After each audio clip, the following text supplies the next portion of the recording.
Welcome to Ramasamy's Hindi Rashtra Bhasha course.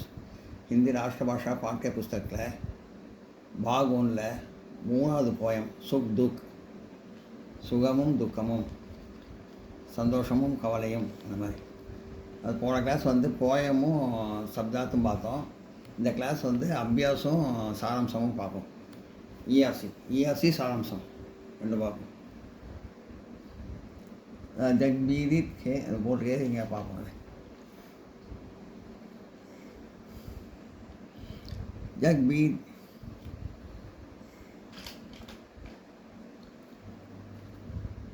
जग बीदित है आदि सुख से, जग बीदित रे आदि सुख से, मानव जग में बंत जाओ, दुख सुख से और सुख दुख से.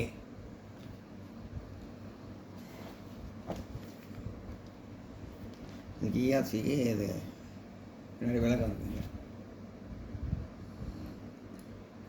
கவி और कविता, कवियर पत्तियों कविता पत्तियों,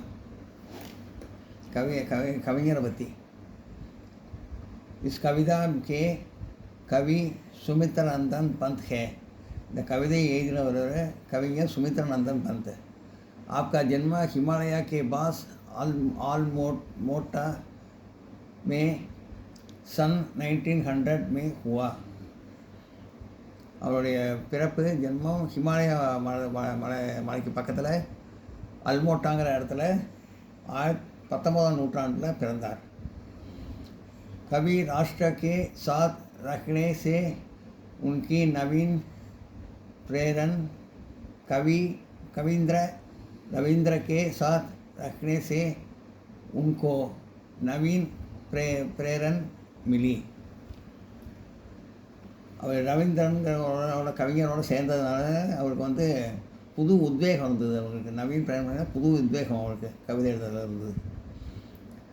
आप महात्मा गांधी से भी प्रेरित है.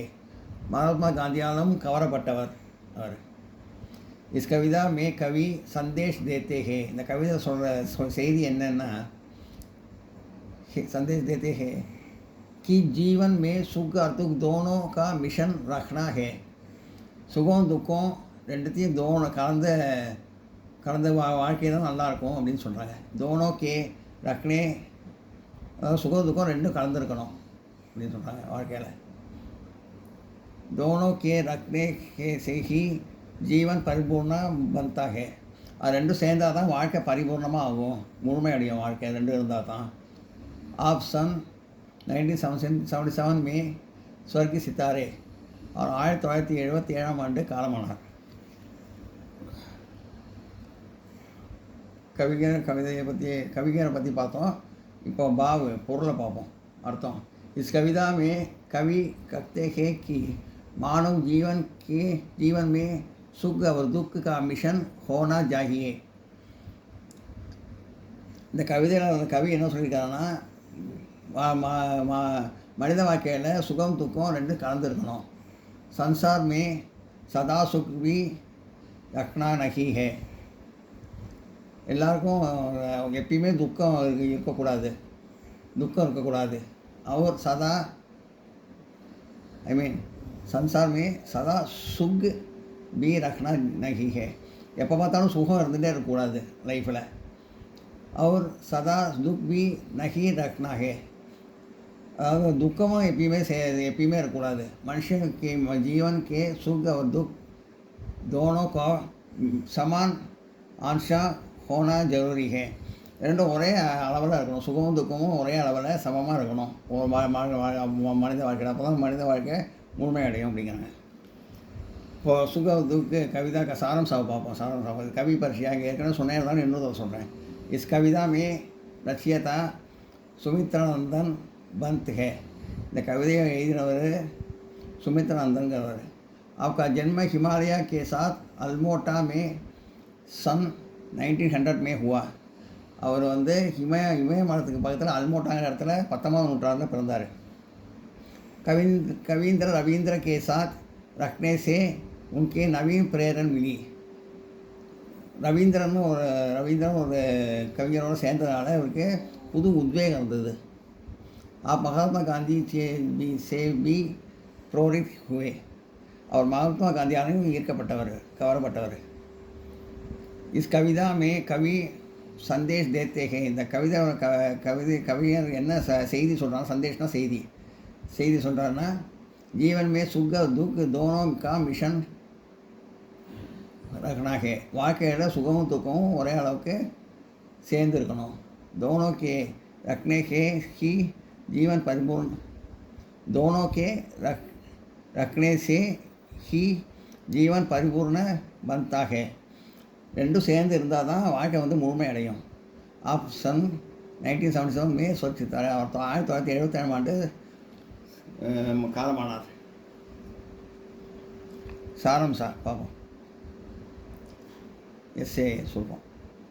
इस कविता में कवि बंद करते हैं कि जीवन के सुख दुख दोनों का मिशन होना चाहिए. கவிஞர் என்ன சொல்கிறாருன்னா, பந்த் என்ன சொல்கிறாருன்னா, வாழ்க்கையில் சுகமும் துக்கமும் ரெண்டும் கலந்து இருக்கணும். முझे சதா கேலியே சுக் நகி ஜாகியே. எப்பயுமே சுகம் எப்பயுமே இருக்கக்கூடாது. சதா கேலியே துக் பி நகி ஜாகியே. எப்பயுமே துக்கமும் இருக்கக்கூடாது, துக்கமும் வேண்டாம். எப்பயும் சுகமும் வேண்டாம், எப்பயுமே சுகமும் வேண்டாம், எப்பயுமே துக்கமும் வேண்டாம். சுகர் துக் का आंक मिचौनी गेल हो जीवन को आनंदमय बनता है. சுகமும் துக்கமும் ஆங்கி மீனேச்சோ கேல். அதாவது கண்ணை மூச்சு விளையாடுற மாதிரி, கண்ணை மூடி திறக்கிறது. கண்ணை மூடினா இதாக இருக்கிறது, துக்கமாக இருக்கிறது. கண்ணை திறந்தால் இதாக இருக்கிறது, சந்தோஷமாக இருக்கிறது. அந்த மாதிரி கண்ணை மூச்சு விளையாடுற மாதிரி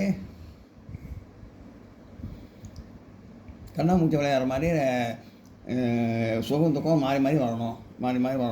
சுகம் துக்கம் அந்த மாதிரி இருக்கணும் அப்படின்னு சொல்கிறேன். सुख और दुख का मिलन मधुर होना चाहिए. சுகம் துக்கம் சேர்ந்தால் வாழ்க்கையில் இனிமை பிறக்கும், இனிமை இருக்கும். தபி ஜீவன் பரிபூர்ண ஹோத்தா ஹே. அது வாழ்க்கையில் முழுமை அடைய வைக்கிறது. சுகம் துக்கம் சேர்ந்து வந்ததுன்னா முழுமை சேர்ந்து கலந்தால் வாழ்க்கை முழுமை அடைய வைக்கிறது. जिस प्रकार मेघ में ओझल होकर बाहर निकालने वाला चांद अधिक सुंदर दिखता है. மேகத்தில் வந்து இது சந்திரன் போய் ஒழிஞ்சிட்ருக்கு வெளில வரும்போது ரொம்ப அதிகம் அழகாக இருக்கும். அது மேகத்துக்கு வந்து அழகு கொடுக்கும். சந்திரன் உள்ளே இருக்கும்போது அழகு கொடுக்கும். அதுலேருந்து வெளில வரப்போ ரொம்ப அழகாக இருக்கும்.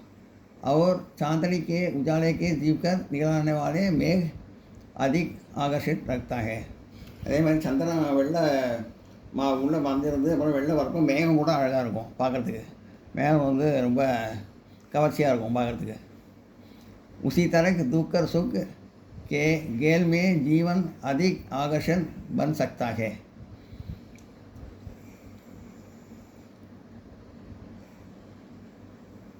अधिक इसी तरह दुख और सुख के गेल में होकर अधिक आकर्षण बन सकता है. இந்த மாதிரி சுகம் துக்கம் மாறி மாறி விளையாடுற மாதிரி கண்ணம் சொல்கிற மாறி மாறி வந்ததுன்னா ரொம்ப அழகாக இருக்கும். சுகம் துக்கம் மாறி மாறி வந்தால் ரொம்ப அழகாக இருக்கும். வாழ்க்கை வந்து ரொம்ப கவர்ச்சிகரமாக ரொம்ப அழகாக இருக்கும் வாழ்க்கை அப்படின்னு சொல்கிறார். ஹே பகவான், யக் சன்சார் அதிக் துக் சே பி பீதித் ந ஹோ. அதாவது இந்த மனித வாழ்க்கையில் வந்து இந்த உலகத்தில் அதிக துக்கமும் இருக்கக்கூடாது. அதிக சுக்கேக்காரன் துக்கம் வந்தால் ரொம்ப கஷ்டம், துக்கம் இருக்கக்கூடாது. அதிக சுக்குக்கே காரணம் அல்சிபான் கி பீடா கா ஷிகார் ந ஹோ. ரொம்ப சுகமும் இருக்கிறதுனால எல்லாம் சோம்பேத்தனமாக ஆகிடுவாங்க. ரொம்ப சுகமும் இருக்காது இருந்தால் சோம்பேத்தனமாக ஆகிடுவாங்க. அந்த மாதிரி இருக்கக்கூடாது, ரொம்ப சுகமும் இருக்கக்கூடாது. जीवन में सुख और दुख सही अनुपात रेशियो में बंद जाना चाहिए. சுகம் துக்கம் வாழ்க்கையில் ஈக்குவலாக இருக்கணும், ஈக்குவலாக சம பங்கில் வந்து வரணும். அப்போ தான் நல்லாயிருக்கும் அப்படிங்கிறாங்க. संसारी जीवन में अविरत दुख या सुख दोनों दर्द देते हैं. உலக வாழ்க்கையில் சமுதாய வாழ்க்கையில் அதிக இடைவிடாத துக்கமோ இடைவிடாத சுகமோ வழியை கொடுக்கும். जिस तरह दिन और रात படல் कर आते हैं. தினமும் பகல் நேரமும் ராத்திரி நேரமும் மாறி மாறி வருது. அந்த மாதிரி வந்து சுகம் துக்கம் மாறி மாறி வரணும். उसी प्रकार सुख और दुख जीवन में आना चाहिए. அந்த மாதிரி வரணும். பகல் தினமும் மாறி மாறி இரவும் மாறி மாறி வர மாதிரி சுகமும் துக்கமும் மாறி மாறி வரணும்.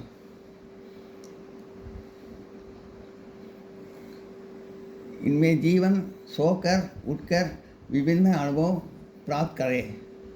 இதனால் வந்து சோகமாக இருக்கிறதும் உட்கர்னா சந்தோஷம் எழுந்திருக்கிறதும் விபின்ன அனுபவம் ஒரு விசித்திரமான அனுபவமாக இருந்தால் வாழ்க்கை வந்து நல்லாயிருக்கும் அப்படின்னு சொல்கிறாங்க.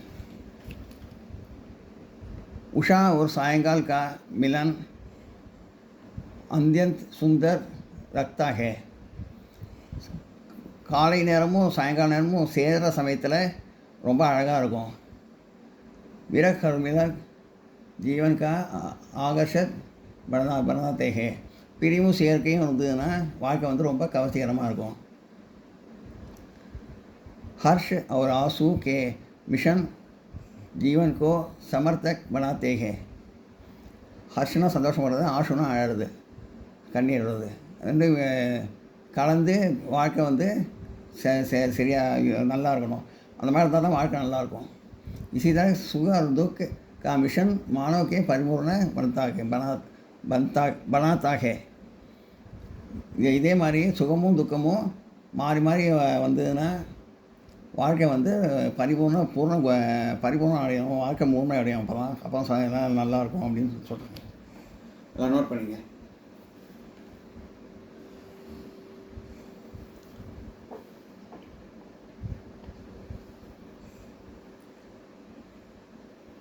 சுகம் துக்கமும் கலந்து வந்தால் தான் வாழ்க்கை வந்து முழுமை அடையும் அப்படின்னு சொல்கிறார்.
இந்த வீடியோ உங்களுக்கு பிடிச்சதுன்னா லைக் பண்ணுங்கள், ஷேர் பண்ணுங்கள், சப்ஸ்கிரைப் பண்ணுங்கள், கமெண்ட் பாக்ஸில் கமெண்ட் பண்ணுங்கள். தேங்க்யூ.